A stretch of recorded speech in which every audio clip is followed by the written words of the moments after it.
Hi everybody, welcome to our Glacier Notes. So I'm going to read part of this because I know you will all read all of your assignments, every single word through, but this is the one I want to make sure you've read. So this is kind of notes slash an assignment. The only difference is this time instead of having the questions in Schoology, it's going to be on Edpuzzle. So here we go. So what is a glacier? Well, it's any large mass of ice that moves very slowly over the land. It can surge and have other things happen, but usually it's relatively slow. You're not going to watch it move. Although you can if an earthquake occurs or something like that that helps kind of speed it up and jostles it loose. So there are three kinds of glaciers: valley glaciers, continental glaciers, and ice caps. So what do they mean? Well, an alpine or a valley glacier is a long, narrow glacier that forms when snow and ice build up high in a mountain valley, and then the valley glaciers are found basically high mountains. They flow downward from the snow and ice that accumulates up there, and they form valleys scouring the mountain. They tend to be more U-shaped because this massive ice erodes away, and then you can have some peaks, sharp peaks on the sides, and we'll get to those in a little bit. Where V-shaped valleys tend to be created by water rushing through and cutting down, glaciers tend to widen and through abrasion and plucking. A continental glacier, then, is a glacier that covers, guess what, much of a continent or a large island. Antarctica and Greenland are continental glaciers. In fact, continental glaciers cover about 10% of the Earth's surface right now. And they tend to flow outward from their deepest point in all directions. Unlike a valley glacier, which is going to funnel down the valley, a continental glacier can flow in all different directions. In fact, we had a continental glacier here in Minnesota and covered a lot of the northern part of the U.S. And that actually flowed out from Hudson Bay, the last one. In that center point, that center of accumulation where the accumulation was greatest, so therefore the glacier started when it got about, a little over a mile thick, it started flowing out, and it flowed through Minnesota, and it left erratic, huge boulders in many different locations, but you can even find them in Central Park in New York. And it's interesting because there's so much weight on that continental glacier that it actually deformed the lithosphere. It made it bow down. And that bowed down area from the weight of that glacier is Hudson Bay. And the interesting thing about Hudson Bay is it's actually rebounding, sometimes as fast as a foot a year. So that could be a problem if we lose Hudson Bay, because that is a major thoroughfare for shipping into Canada and Northern America. So glaciers can really impact our Earth. They are tremendous sculptors of our planet. All right, so let's keep going. Ice caps. Well, to be considered an ice cap are large glaciers that cover a larger area than just a valley, possibly an entire mountain range or region. Glaciers come off the ice caps and go into the valleys. So an ice cap is a huge portion of the world. This is the North Pole. This is a massive sheet of floating ice. Technically, it has the characteristics of a glacier, but it doesn't form on land. Where Antarctica is a continent with ice on it that's accumulated, the North Pole is sea ice. And you can see here that from the 1980s to 2010, that amount of sea ice has been drastically changing. It increases and grows, and that would make sense over different years. But if you notice that it's really pulling farther and farther away from summer to winter every year, the closer we get to 2010, and if you actually, if I could find one that ran all the way through 2019, we would find that it's shrinking even more. So let's keep going. This is just another aerial picture of the sea ice. If you want more information on Glacier terms, there's a link here you can go look at. And remember, you can always go back into any of my notes. They're in Schoology. They are reference only, but you don't have to listen to me talk the whole time. So they are there if you need it. So many times in the past, continental glaciers have covered large parts of Earth's surface. These times are known as ice ages. For example, about 2.5 million years ago, continental glaciers covered about a third of the Earth's land. Glaciers advanced and retreated and melted back several times. They've retreated for the last about 10,000 years. Technically, we're still in an ice age, even though we have massive warming going on. We are technically in an ice age. When you get into the wobble and that kind of effect of what affects that Milankovitch cycles, we should still be cooling, but we are coming out of it. But that advancement was within the last 10,000 years, or retreat. Sorry, not advancement. Glaciers can form only in areas where there is more snowfall in the winter than can melt in the summer, and that's ablation. In mountains, the areas of snowfall builds up year after year, and the pressure and the weight of the snow compacts more and more until finally the bottom is literally squished into ice. So once the depth of a snow reaches about 50 meters, gravity begins to pull the glacier downhill. Valley glaciers move because they're flowing down. Gravity is that great puller. Even on a continental glacier where it starts to flow out, gravity is really the force making that move. It just gets piled up so high it starts to flow. Sometimes a valley glacier slides down a hill more quickly, and that's called a surge. So a continental glacier can flow in all directions. This is a quick video just kind of showing that process. If I can get this to work. Let's take a look. This is from NASA.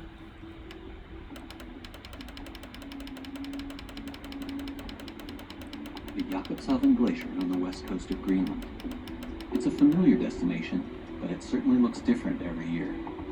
Yesterday, Operation Ice Bridge returned to the glacier for the first time in 2013, repeating a high-priority mission they've now flown for 5 consecutive years, and collected another trove of valuable data and some great images. What's so special about Jakobshavn that keeps Ice Bridge and other researchers coming back? Well, it's one of the fastest moving glaciers in Greenland. It produces more icebergs than any other northern glacier, and over the past 150 years, it's been retreating dramatically. Studying how glaciers like Jakobshavn are changing from year to year helps scientists get a handle on both the movement of the ice on a local scale, and ultimately, how much these glaciers might contribute to sea level rise.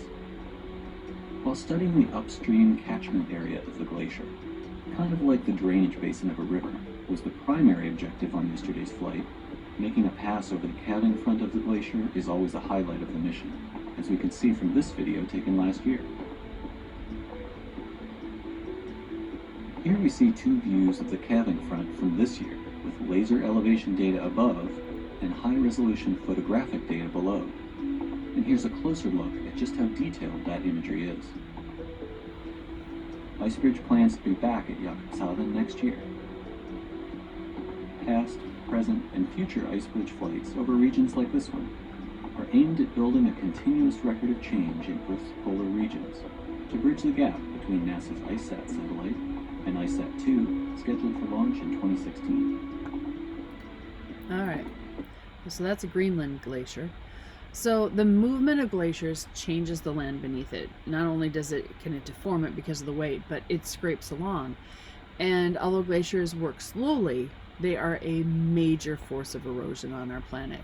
And the 2 processes by which glaciers erode the land are called plucking and abrasion. As the glacier flows over the land, it picks up rock in a process called plucking, and plucking can then move even huge boulders. So let's take a look at this photo. We have the ice movement here, and here's where the bottom of the glacier is flowing over the bedrock, because it's scraped up all the dirt and anything that was in its path. It's already incorporated into its glacier. In fact, what we live on is glacial till. If you found a beautiful rock in your backyard, I couldn't tell you that it was actually from Minnesota, because if it's in all the dirt in the till, it could easily have been transported from Canada all the way down here. So, that's the context of a rock, right? But glaciers mix everything up really well. So as the glacier moves over here, you've got high pressure, and then maybe it's got a little bump that it has to go over. Down here we have lower pressure. And remember that freeze-thaw cycle plays into a part. So if you get a little teeny tiny crack, and you get the freeze-thawing thing happening, or just change in pressure, both of these things acting together can cause this to break off, and it's called plucking. It literally plucks it up into it and drags it along. Now the thing is that plucking moves it, but now you've got this rock at the bottom of a glacier with, a mile or more of rock on top of it. And remember, I said it's a glacier when it'll start to move when it hits 50 meters. Some say 70. On the test, we're going to go with 50 meters to the point where gravity is going to begin pulling it downhill. So just know that. But imagine 50 meters of ice on top of you. You're talking a mile or more of ice, taller than the skyscrapers in New York. That's a lot of pressure. And then you put rocks at the bottom. Well, think about this. If you took sandpaper to a table in your house and put pressure on it and then scraped it along, you're going to make scratches on it. Well, a glacier is basically a huge piece of sandpaper, and it's making scratches in bedrock. And those are called abrasion. So many rocks remain at the bottom of the glacier, and the glacier then drags them across the land. This process is called abrasion, gouges and scratches in the bedrock. It's a seriously destructive force, but what's really cool about it is it tells us the direction the glaciers flowed. So abrasion is those rocks scraping along, making scratches in it. Plucking is as the water freezes and cracks and starts to do that wedging thing. You can actually pluck out pieces that then go into the abrasion cycle, and you get striations. Those are the scratches left behind a glacier. But what's really cool is you can literally, look at this, it took a little turn here, so there must have been some kind of obstacle because it crosses this crack.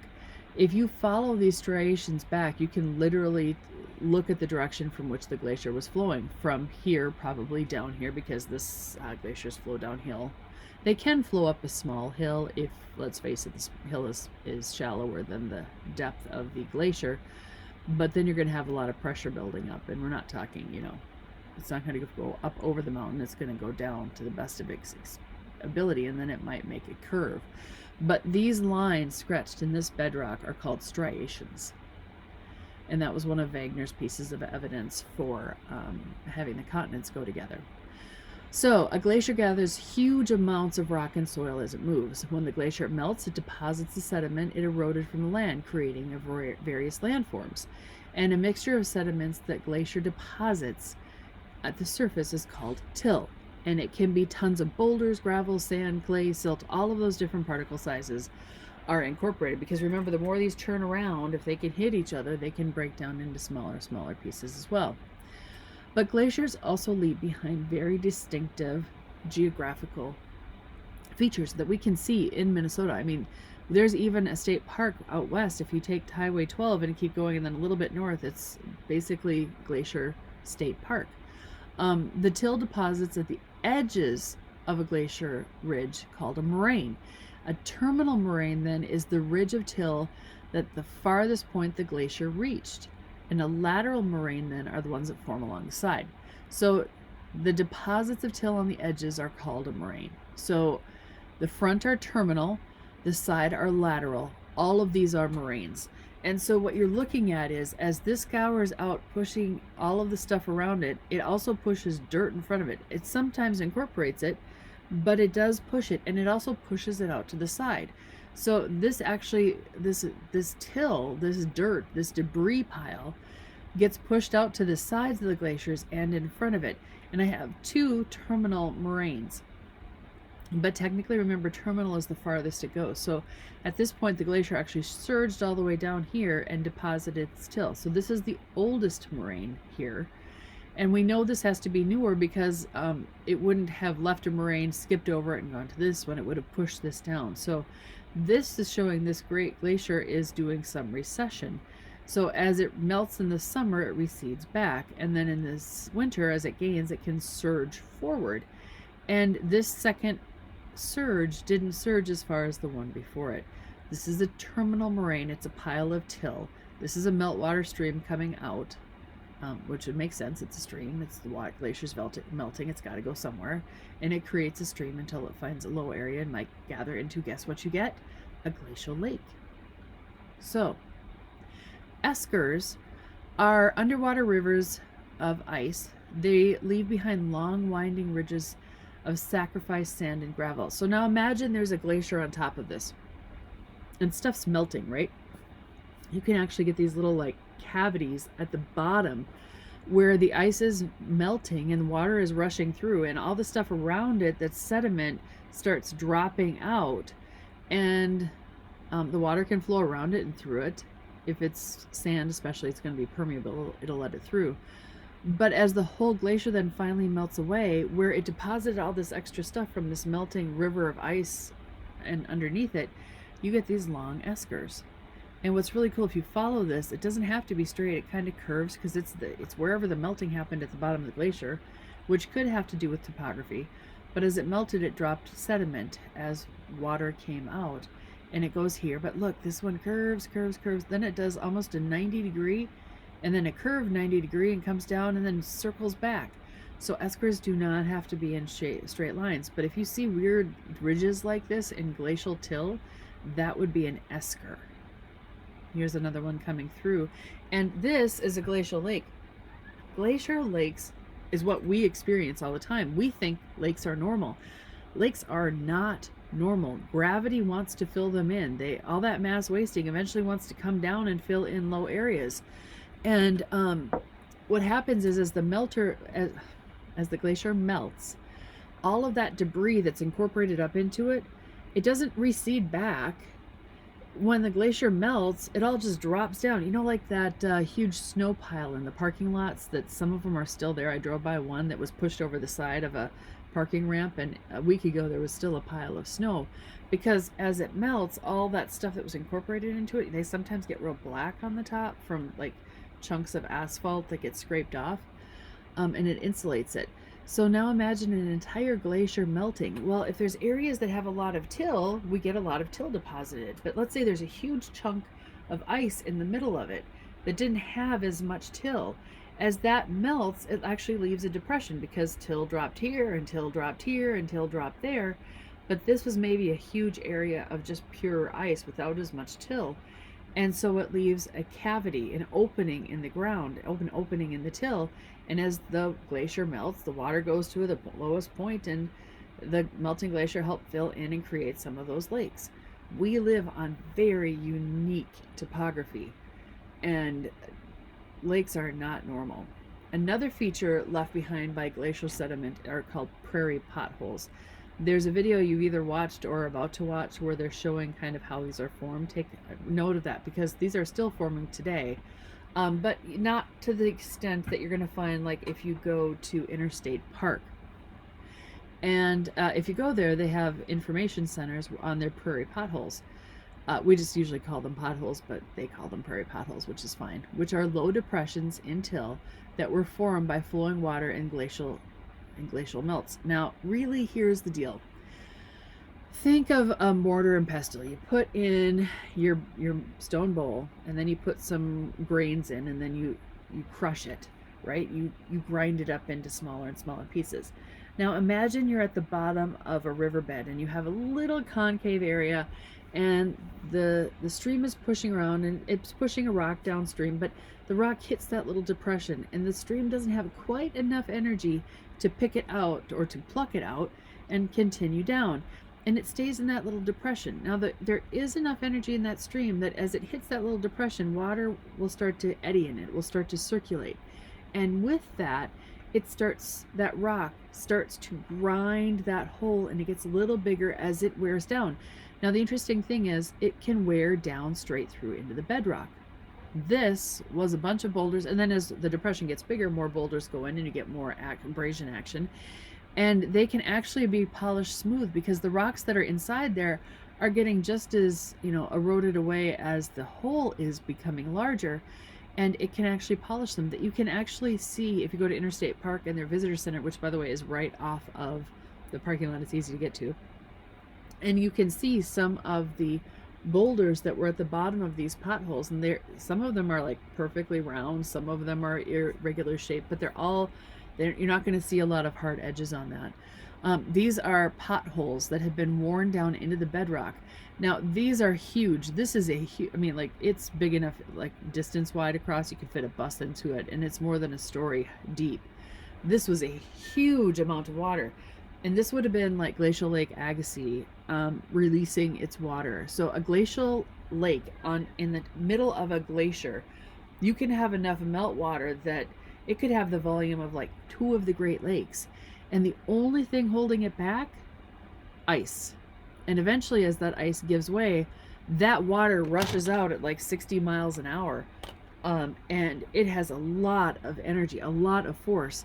Enough force that as rocks found these little niches, they ground, and those eddies were so strong because there's such a volume of water coming through. It actually helped cut the St. Croix River Valley, but it also cut in all of these potholes because there was just so much water rushing out with so much force.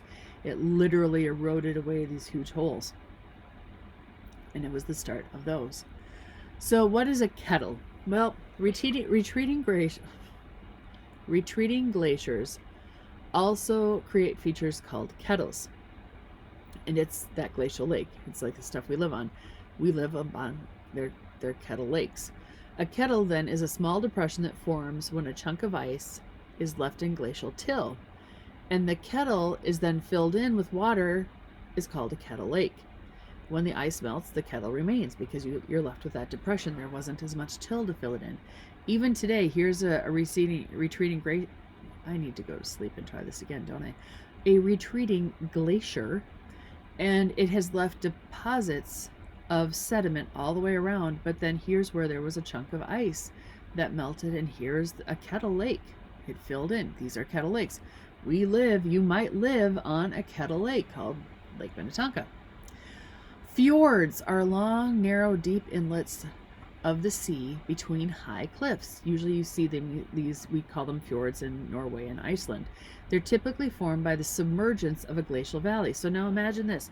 We had a glacier running down this fjord, carving it away, and then as the water levels rose, as more glacial ice melted, they filled in with seawater. And so you get a fjord. This was actually an old channel that a glacier flowed down, carving it out. A cirque. Okay, these questions will be on the test, and there is an assignment you should be doing right after this where I give you pictures and you need to practice. And I think I gave you unlimited attempts. You need to practice those so that you know them for the test. So a cirque is a bowl-shaped region at the top of the glacier, and it's where the main ice starts to accumulate. So in this case, you can see this razor edge forming here as the glacier calves, basically scratches this stuff and erodes it. You get these nice sharp peaks that we'll talk about what they're called in a moment. But this opening here, this basin, is called a cirque. Here's a cirque and here's a cirque, and these two come together and they come out and then may join this main river of ice, and that would be a valley glacier moving downhill. Here's a cirque, here's a little teeny tiny cirque, here's another one. All of these come together, flow down here, and then come out and flow into this main ice form. There's a cirque here, here's a cirque, there's a cirque, there's a cirque, there's more cirques back here. This is probably your valley glacier going down, but all of these little niches, these little bowl-shaped areas where glaciers start, are called cirques. Horns then are sharp peaks, like here's a sharp peak, where the regions separated 3 or more cirques. So here's a cirque, and this glacier is going to move down this side. Here is a second side it's going to flow down. Now, by inference, we can see there should be a minimum of 3 sides on this horn. There could be 4 or more, and that just means that each side, the glacier is flowing down in a different direction. Arêtes. Remember I talked about these pointy things right here? Oop, went too far. These are arêtes. They are the sharp peak that divide different cirques. So an arête is a thin, almost knife-like edge of rock which typically formed when 2 glaciers erode a parallel U-shaped valleys. The arête is a thin ridge of rock that's left separating the two. So here's my arête. Here's one valley glacier eroding away this side. Here's another valley glacier eroding away this side. And that knife point in the middle is called an arête. Drumlins are left. They are low ovals or mounds or small hills, typically one of a group. Usually there's quite a few of them. And they're compacted boulders of clay molded by past glaciations. And you can actually see the movement of the glacier because one side's usually tapered low and one side is much steeper. This side is much steeper as this side tapers back. And these are called drumlins. You can see them from the air, and sometimes you just notice them as hills, and you don't even realize you're standing on a glacial feature. Glacial lakes. A glacial lake is a lake that originated with melted glaciers. They're formed when glaciers erode land and then melts, filling in holes or spaces that have been created. So melting water fills in a hole it left behind, and you get a glacial lake. Remember, the U-shaped valley is that trough is formed by the process of glaciation. It has a characteristic U shape with steep eroded sides but a flatter bottom. River valleys tend to be V-shaped because it's water cutting through. Glaciers tend to be wider masses of erosion, and they're really scraping along, kind of flattening out that bottom. Continental glaciers are help create some of the Great Lakes. This is really looking at the formation of the Great Lakes. And do I want to watch that? That's the question. You can watch that if you want. I'm not going to spend a lot of time going through that, but it's there if you want it. There was a video, I must have taken it out because there was one that showed like the formation of a glacier. But I think you'll have enough of it that you understand that basically to get a glacier, the snow has to fall and fall and fall, and in the summer it melts, but it doesn't melt as much as the accumulation of the winter before, and it grows year after year. So you actually get layers of ice from the deposition of the snow being deposited to the melting, and then you get kind of a brown layer from that melt, and then the new snow comes on top, and it gets thick enough, and eventually there's glacial ice at the bottom because of the compacted snow actually turns into ice, and something in between is called neve or firn, depending on who's talking about it. And that's kind of that ice. The crystalline snow is starting to crystallize, but it's not quite ice yet, but it's thicker than the snow above it. And then eventually, when it's got enough pressure on top of it, it will turn into ice. And the melting and recession is when you get those moraines. Remember, moraines are where this till is scraped along the sides or the front. This is, I wouldn't show you this picture, but there's some moraines here and here. We've got drumlins down here. This would be a better picture for a drumlin. You've got our meltwater coming down, and you've got erosion. So let's take a look at this. Ooh, this might be the one I was talking about.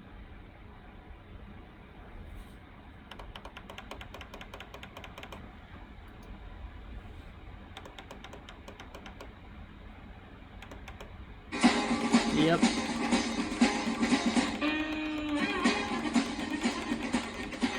I don't need to blast you out with this. Okay, snow accumulates in the cold climate. It builds and builds and builds, and then it melts, and then it builds more, and then it melts, and then down here you get that layer in between until finally, over a long enough period, there's enough depth of snow that you get glaciers forming. And if you get a valley glacier, over many years, they eventually start to flow down. It builds and builds and builds and builds, and then eventually will move down and create a valley glacier.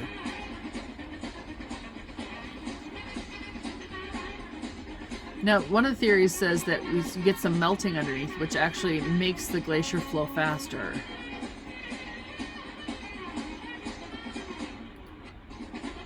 Okay, so once you get glacial ice forming, you get 50 meters thick, and this is going to say like 70 to 90. It's going to start to move.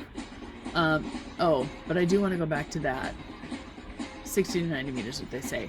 Ablation is the rate at which ice is receding and depositing. So it starts to surge down if you have more and more. Glaciers can also surge 40 to 60 meters per day due to increased snowfall, or earthquakes can jostle them and loosen them up and start them flowing down. And then you can have meltwater. Remember, the furthest point it can go is a terminal moraine. So that's in there if you want to go back and look at it. This is a Greenland glacier. Stop, please. This one I might have to turn the volume up again.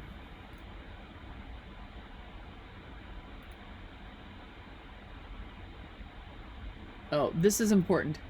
Let me go back to that. The glacier is 200 kilometers long, and its front is 6 kilometers wide. And they recorded one of the largest calving events. Remember that, where it's breaking off? So let's take a look at this. This happened July 12th. This is 4,000 meters across right here. And this whole chunk of ice is about to calve off. It's more than 100 meters tall above the water, and all of this is about to break and go and become massive icebergs. And if you watch this, you're going to see it churns and rolls. You do not ever want to go climb on an iceberg that's floating, because what's underneath is far more than what's on top of it. See how this is rolling? And as it melts, it becomes unstable, and they can actually flip over. And if you're on top of it, you're going down with it. So don't stand on top of glaciers. Bad idea. So that was a massive calving event that was actually caught on video. And in a second here, you're going to get a little bit more coming off here. See, look, they're kind of bopping around. Let's see if we can find that. There it starts. It's starting to pluck a little bit off, fall off. There goes some more. There goes a big chunk. Not quite the whole 4,000 meters across, but a pretty decent amount that came off in that amount in that case. Okay, so our glacier is retreating back, and you're seeing some of these eskers coming out. These would be kettle lakes, depressions left behind. If it was on the side, and if we could look up here, that might actually be a terminal moraine. But I don't have enough of the picture to be able to tell you that for sure. I can tell you that these are more than likely eskers coming out, and as it melts and fills in those holes, that would be a little meltwater stream. This is a glacier, I want to say in South America, if I remember correctly, and this is February 2010, and it's going to start showing, look how much it's receding back. Now it's surging forward, but it's also receding at the same time. And from February to April, look how much glacier area was lost. And if we scoot ahead even more, by September, it had receded farther and farther until we look at, it gets almost up to here, I want to say, about within a year, it's coming up here.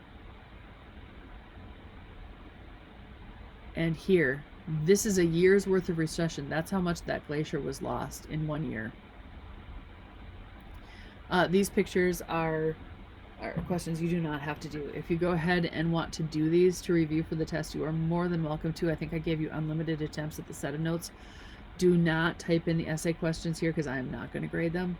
But if you want to practice some of these questions, go for it. I'm not going to stop you. On the other hand, we're getting so close to summer that I would just come back and look at the notes if you got a question on the test.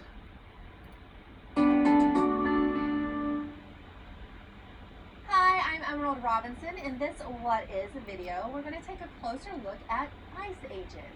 In 1840, Swiss scientist Louis Agassiz noticed glaciers, huge rivers of ice created Should by recognize snowfall his name, throughout Glacial Lake northern Europe. Agassiz. As glaciers move, they transport rocks and scour the ground beneath them, leaving evidence of their passing. Agassiz theorized glaciers were the remnants of huge glacial ice field that once covered much of the continent. Geologic evidence of massive glacial activity also occurs in North America. Agassiz had discovered evidence of the most recent major ice age, a period of time when glacial ice field extended across large sections of the planet. Geologists have evidence of 5 major ice ages, more properly called glacial ages. The earliest well-established glacial age, called the Huronian, formed between 2.4 to 2.1 billion years ago, during the early Proterozoic eon. Proterozoic. The last glacial age, and the only one to occur since humans appeared, began 1.5 million years ago and receded 15,000 years ago. During that time, the Laurentide ice field covered all of Canada and extended as far south as Indiana. Glacial ages have enormous effects on the planet's weather patterns, animals, and plant life. Animals that cannot adapt to the colder environments die out. Similarly, animals that adapt to cold environments may not survive the change when glaciers recede. The Milankovitch theory by astronomer Milutin Milankovitch suggests variation in the Earth's orbit account for glacial ages. Instead of orbiting the sun in a constant pattern, the Earth wobbles. Over millions of years, this wobbling affects global temperatures. As glacial ice fields spread, snow and ice reflect sunlight that would otherwise warm the Earth, causing further drops in cold temperatures. Low levels of carbon dioxide in the atmosphere can also contribute to a glacial age. As you can see, Earth's climate goes through drastic changes when looking at it over thousands and millions of years. Okay. And this one has a bunch of questions on it, but I'm not going to make you watch this one. of fresh water. This On the is, coast, it's good. 5,000 ounces of ice. It has a lot of good information. But receding glaciers is a glacier that is losing it's melting more than it's gaining. You can find glaciers in North America, Yosemite in Africa. You can actually find them in Hawaii. You can actually find snow. If you go to Hawaii, you can actually go up in the mountains and snow one day and scuba dive the next day. Although I would not recommend that because that is too great of elevation change and can make you seriously sick. Do not do that 24 hours apart from each other. There's also a snow line where you're going to have snow accumulating, and before and below that, remember plucking and abrasion, polar ice caps, glaciers. Antarctica and Greenland are continental glaciers, remember.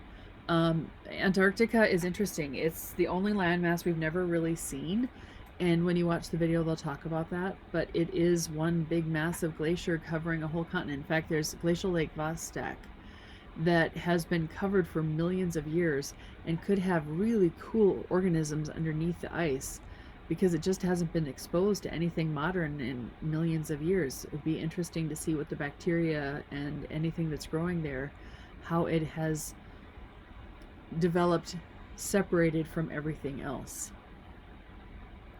Okay, this is Glacial Retreat. If you want to take a look at this, it is kind of interesting to look at. And it shows 1922 and then shows the same thing in 2002 in this case. 1978 to 2000, a lot of recession. 1920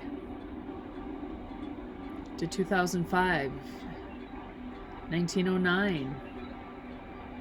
It's not there at all by 2004. That one's pretty much gone. 1909 again. 2005. We have some valley glaciers left up in the mountains. 1941. That's a lot of ice. It's a lot of meltwater. There's still some back there. You'd notice that the ice is up here and we've got some down here. Now this is water down here and a little bit left up here. You can actually see that recession and that melting. By 2005, the bulk of it was gone. This is where it was in 1985. This was 1985 compared to 2003. 1920. 2005. It's actually been reclaimed by things. So you're going to get the idea. If you want to go look at more of that, you are certainly welcome to. This is a good picture, although I would really like to find a better one, but this is one you could definitely see. These are big chunks of ice that were left behind in the till and melted and formed a depression that filled them with water. Those are kettle lakes. Here is a meltwater stream right here and here. This would be a bigger lake or stream, but I would do these as the streams, and these are the kettle lakes. We're going to let that go. That's a big, massive washout, but that would technically be a stream because I don't see, I see that it continues out. This would be a moraine, and this would be a moraine, but which one is terminal? Well, this is terminal moraine because this is the farthest it receded. So this is the farthest it advanced.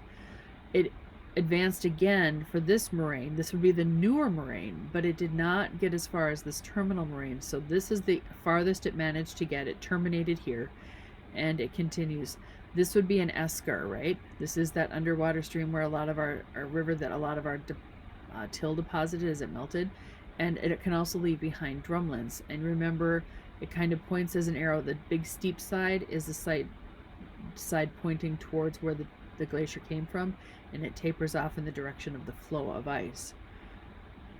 I don't have a really good lateral moraine here. That's why I'd actually like to find a better one where you can see some lateral moraines as well as terminal and then subsequent newer moraines. This is an esker, this is a drumlin, this is a kettle lake, this is a meltwater stream. These would be good test questions.